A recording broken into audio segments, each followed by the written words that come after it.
compact cameras like the Lumix S9 have really been getting popular lately because you can get very high quality photos and videos out of them. And the Lumix S9 has so many great features in it and such a small size, especially if you pair it with a lens like the Lumix 18-40 or one of the other smaller Sigma prime lenses. I mean, check out how small this thing is for travel. But the S9 has a lot of things going for it. It's a fantastic camera, but there's also a few downsides to it. So in this video, we're going to talk about the Lumix S9, who I think should buy this camera and who I think should maybe buy a different camera instead. Now, I do want to say thank you to B&H Photo for loaning me the Lumix S9 and the 18-40. They also sent me this 100mm macro, and I've been testing these all out, really been enjoying them. And I do have to return them after I make this video, so I'm pretty bummed about that. But in this video, we're going to talk about my favorite things about the camera and also a couple things you should be aware of if you're going to go buy the Lumix S9. So at first glance, the S9 is very compact and it offers a full frame sensor on it, and it can record in resolutions all the way up to 6K. And in the 6K mode, it can actually shoot the whole size of the sensor. So this is considered open gate footage, which basically means it makes it easier to crop in for vertical videos because you get a little extra headroom above and below your normal 16:9 video. You can also shoot 4K 60 on this, but that does come at the crop sensor size. The first thing I noticed about the S9 is just how small and compact it is, but how it also feels like a couple things are missing because of the smaller size. So there's no viewfinder on it, so all you get is the screen to look at on the back of it. Panasonic screens are fine, but it's nothing insane, and the brightness on this is plenty bright for most uses, but there's so many times when you'll hold the camera up and be wanting to have the viewfinder and it's not there. Also on the top of it, you do get a shoe, but you can't even use a flash with this camera. There's no mechanical shutter on this camera, which can lead to some issues whenever you're taking photos, and if there's weird lighting conditions, then you can have some issues with banding. I personally didn't notice any of those, but I've mostly been using it home in my studio. Now on the video side of it, originally when this camera came out, there were all these crazy recording limits, but Lumix has actually released new firmware on it. You can update the firmware on the camera for free, and now you can shoot as long as the camera will go without overheating, which I did find the best way to avoid overheating in the higher resolution formats is by using an external V-mount battery or a dummy battery power source on this. I have a video about that where I was able to record on this thing for almost 2 hours before I filled up my memory card and had to actually stop recording. I got about 60 minutes of footage before the camera overheated whenever I was just using the battery that's built in. I did find the battery life on this camera to be pretty much identical to the Lumix S5 II and the S5 IIX. We're actually shooting this video on the S5 IIX as well, and whenever I compared the footage from the two cameras side by side, I didn't notice the S9 looking any better or worse than the S5 IIX. I did notice the S9 is kind of inspiring in some ways because it is so small and compact, and you just feel like you can get footage anywhere. You can get into really tight spaces with this. But a couple other things that are downsides to it. It does have USB-C power on the side of it, and there's a mini HDMI jack, which is a bit of a letdown because once you get used to having a full-size HDMI jack on your camera, it's just nice not to have to use adapters, and the full-size jacks are also a little bit better quality typically. Also on the bottom of the camera is where you'll find the battery and the SD card slot, which, man, it's so annoying having the SD card on the bottom of the camera because with some tripod plates, you're not going to be able to get the SD card out with it, or if you got it on a gimbal, you're going to have to take the camera off the gimbal to get the SD card out. Also, I did find myself getting a little frustrated with the single card slot on this. If you want to use this for professional work, you pretty much need to have two SD cards because SD cards do fail, and it's just a bummer to only have one slot on this, but they had to make some sacrifices with size. Also, you do get a microphone jack on the side of it, but there's no headphone jack with this camera, which is just another little trade-off. So very limited on the ports in and out of the camera. There's the mini HDMI, there's the USB-C, and there's the headphone jack on it. One of the things I love about the S9 is it has Panasonic's amazing IBIS technology. So you can get almost gimbal-like shots with this camera whenever you use it. There's a couple different levels of stabilization to choose from. I typically just use it in the standard mode, and you can really tell and feel that the camera is keeping up with you. Just know it takes it just a second to lock in whenever you start, so I like to get a B-roll shot, wait a second, and then start counting as long as I need to get my B-roll shot. But the IBIS on this works really well. Whenever you pick the camera up, you can actually feel the sensor moving if you have it off. And that's just because there's so much flexibility with how the sensor is able to move and be stabilized. The size on the camera is really fun, but it's definitely lacking in the ergonomic department.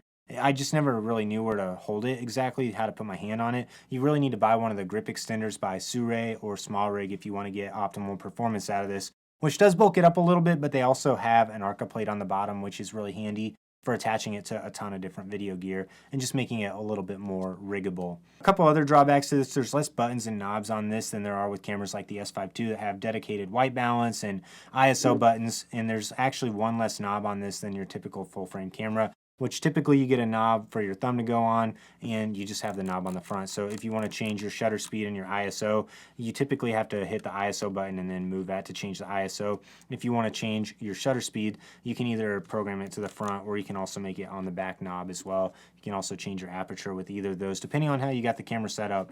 But out of the box, the camera looked great. It worked great. You get really good footage out of it. I've loved this camera. I think it's a blast. I think the main reason I have a harder time recommending the S9 is because I've been using the larger full frame cameras like the S5 II and the S5 IIX, the Sony a7 III and a7 IV for so long that I'm just used to having a better grip on it and also having more buttons to work with, program, and all the knobs that are on those other cameras just really come in handy. Another con to the smaller size of this, it pairs really well with the 18-40 lens, but you can't even use this lens until you open it up to 18 millimeters, and then the size of it does go up a little bit more. It goes all the way to 40. So you can either get this camera with or without a lens. They have a little pancake lens too, but it's an f8 manual focus lens. So there's not a good f2.8 pancake lens out for this camera yet, which I think if it had that pancake lens with it, then that would make this camera a much better buy. You can get some of the Sigma contemporary lenses, which are metal and they're smaller than lenses like the 18-40 or the S Prime lenses that Panasonic has.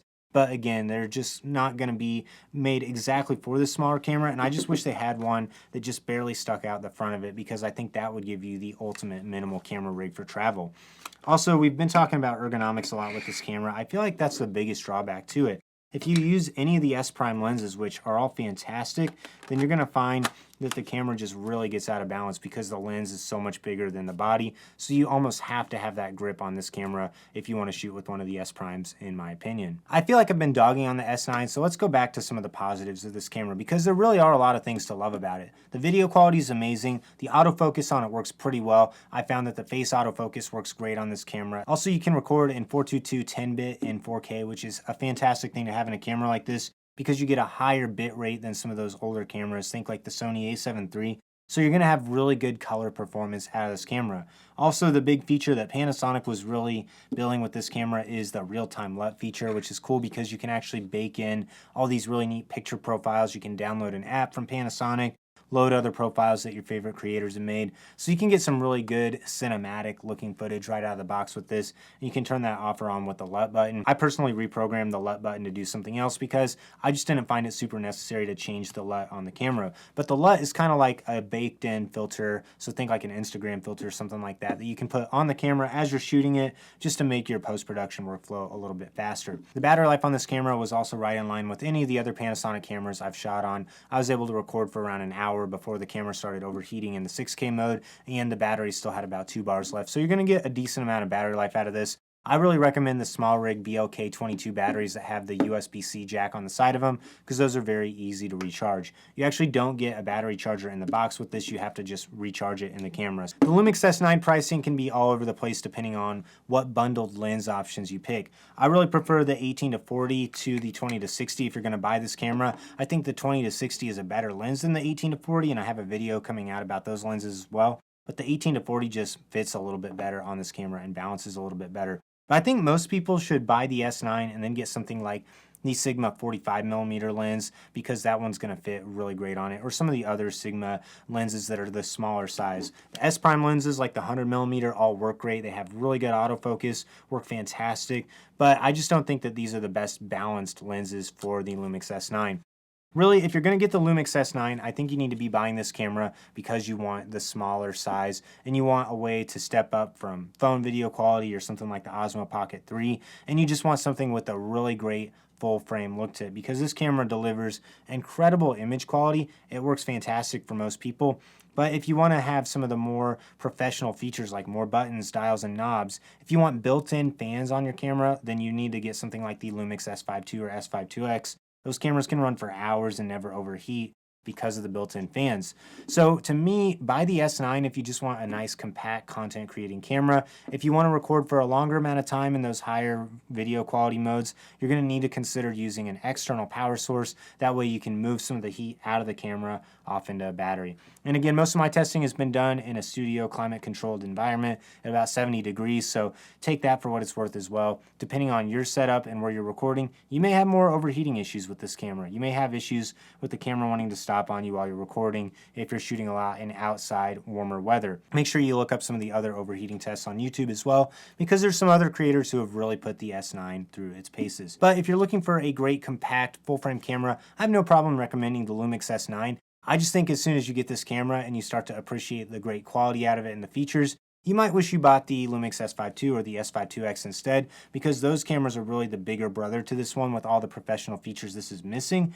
But again, if all you care about is compact size and amazing quality, the Lumix S9 is a fantastic option. If you're interested in buying the Lumix S9, I do have links to buy it in the description below. If you have any other thoughts, questions, comments about this camera, leave a comment down below. I'd love to hear them. Like this video, subscribe to the channel so you don't miss out on any upcoming content.